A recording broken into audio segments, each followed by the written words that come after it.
Hey everyone, this is Robin back with a quick video of Marvel Duels, but we're gonna just jump right in.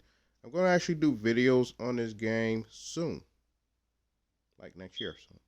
But right now it's the concept of making a team. Well, there's three ways of making a team that I know of.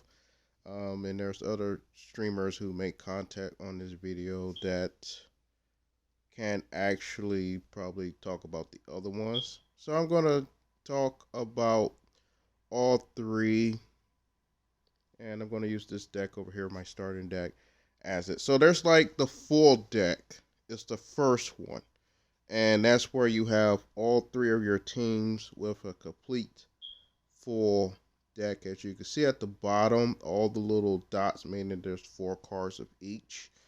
And of course, with Black Widow, you will know that, well, a lot of people just don't have these cards because you can't craft them, and a lot of people was expecting Doctor Strange, and they're actually still expecting Doctor Strange to come in.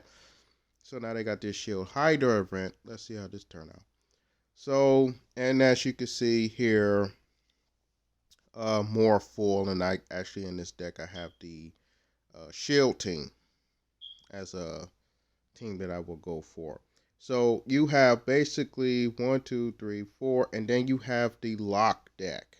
And so you basically will have a full deck that you can craft anything that you want and do what you want with. It's a lot of people. So a lot of this is really like early game because everybody does it, and then eventually as you go up per round, you start to like cut someone out or have like two mains, and then she will probably be your um, deck where you're kind of just it's just hollow, and then sometimes they use this one to be hollow itself for a couple of enchantments, and then you pretty much run a Thor and a Spider-Man deck. That's the second one, and the third one is that you just cut out two, and like I will probably keep Spider-Man and then have hollow out Black Widow, and then I will hollow out Thor. And I guess the fourth one is a theory crafting deck. What is it called? I don't know what it's called. Somebody else will tell me what it is. But it's a deck where you have in particular cards. That's and if I put a deck together, it's no longer good because the meta has changed and they kind of nerfed all these cards. But you will put together in all decks in particular things. So for this in particular deck, I will have Black Widow, and over here I will have Shield, and then I will have Maria Hill, and I will have the enchantments for her, and I might have a backup couple of other cards, and then obviously right here I will keep Goblin Gator, whatever. Um, and I will probably use Thor as a defense, and I might use Angela as a uh something to keep Thor tanked up and let her play a couple of times, and I might even go for Valkyrie to keep bringing back Angela because Thor will probably still be here. And I will let them run the tables, and those would be my six cards. And then what I would do is I would just keep moving up because apparently this is like a 5, 6 shop deck, and I would basically move up to that deck, and I would just play that deck. And my thing is to get those cards out as quickly as possible. So that is like the kind of a uh, I would just call it a meta deck. It's like popular. It's there to just to do its job, and just come in, dominate, and like I said, Valkyrie will keep bringing back Angela, who will keep tanking up Thor, who keeps taking damage, while Black Widow keeps being souped up by uh, Nick Fury, and then get an extra attack with Maria Hill. So those are the four kinds of decks. What's my time? 4 minutes? Yay! So I'm going to play this deck and just so I could just really just talk about this deck because that's what I'm supposed to do because I'm gonna make like 4 videos anyway. So I'm just gonna do this just to kind of explain the theory. And so reason why I went with this deck is why does you keep doing that? Stop doing that. Oh, I can't do that. Can I do it? Whee! All right, brighter. It's a brighter day. So it's gonna go back low anyway because it's got issues. So I went with this in particular deck because of the fact I like that Black Widow is very dominant in, and all I need is probably like another cloak and a defensive. I like a 3 combo thing. So if I could, I would have Black Widow, I would have YB, and I would have who they call Matt Damon now because they say he look like Matt Damon. It's just a play on words. He's Matt Damon, and I would like to have Miles, and I would like to have this guy because if somebody gets taken off the field, he gets to fill the board back up with symbiotes. And if that's happening, she would probably be your best option to put on the team with that combo. And with Miles being here, every time he brings out symbiotes, they turn around and will get a +6, press again, or 12, or possibly 24 if you can get them all out. Plus, Spider-Man has this right here skill thing where you can bring out a 5 cost character, which will, in this case, I will explain that at level 2. So one of those characters will be a Miles, which means that if that happens and you can start bringing in other Spider-Verse, they get a +12 for every time they come out. So for instance, if you can get Doc Ock out, he will get a 8 +12, so he would be +20. And if you can get him out before you can bring out maybe a third Miles or fourth Miles, you will have +8, +20, and then you will have a 40. And then if you get a third one out, I would try to put that third one out somewhere. Like I'll take somebody off the board and make sure that I get that 60. And then I think he will be 100 if you did all 4 times. And you can sit that extra one out. He will be 100 if you do it like that. And that's why I always do him like that. So for instance, that's why I go with Miles. So this in particular swing into action, and that's why every chance I see it, I get it. Because they try to bring out the best card in the game, what they think is best. So for I can at least point them out. For here, for Spider Verse, it would be Miles. For Black Widow, it will be Black Widow Cloak, and for Thor, it will actually be Thor. Going into maybe another group of 3. Where are you? Right here. So for this would be the one that will come out for Iron Man, Stealth, and that's good too. And then Hela will come out for Hela, and then Captain Marvel will put out. Who comes out for Captain Marvel? This one. Back in the day, he actually used to have 20, but not anymore. So he would have been like a 40 card, so he'd be a 20 card. And, before taking, but he still come out. And for Elektra, it would be Jessica Jones.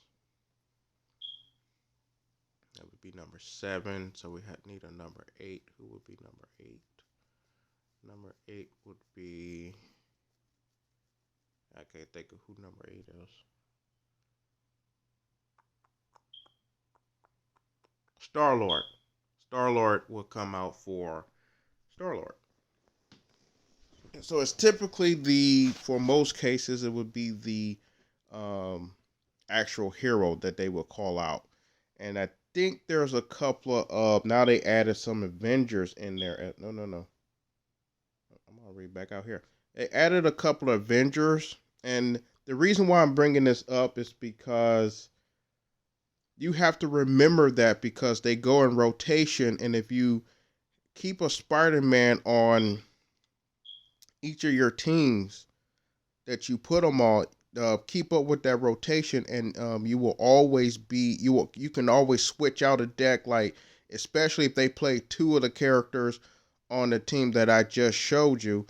If I switch to another team and I get that card again, I'm probably gonna have the players on that to back that hero up and allow me to get that victory. So that is uh, theory crafting right there.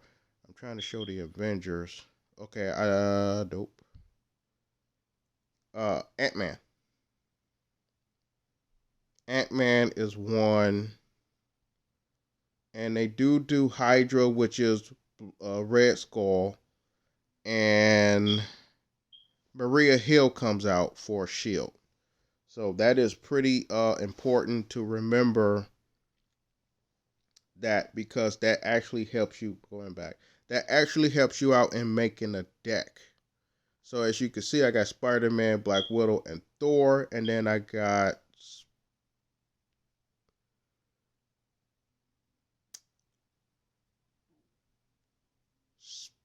okay. Well, I could just make another team. So I will have a Spider-Man with Iron Man and like Hella. So if I know that Black Widow came out and then Miles came out, I will probably switch over here to like another team if I wanted just to keep playing that card because uh, once they put that out, once they put those two cards out, then they start giving you cards that's not in your deck. They still can help you, possibly even get up to third place. Actually, they can actually help you get to third place. Ooh, 12 minutes. Okay. So I'm just going to finish up on explaining that one, and then I'm going to go to another video. So they can actually help you get to third place. And another thing that's really good about this in particular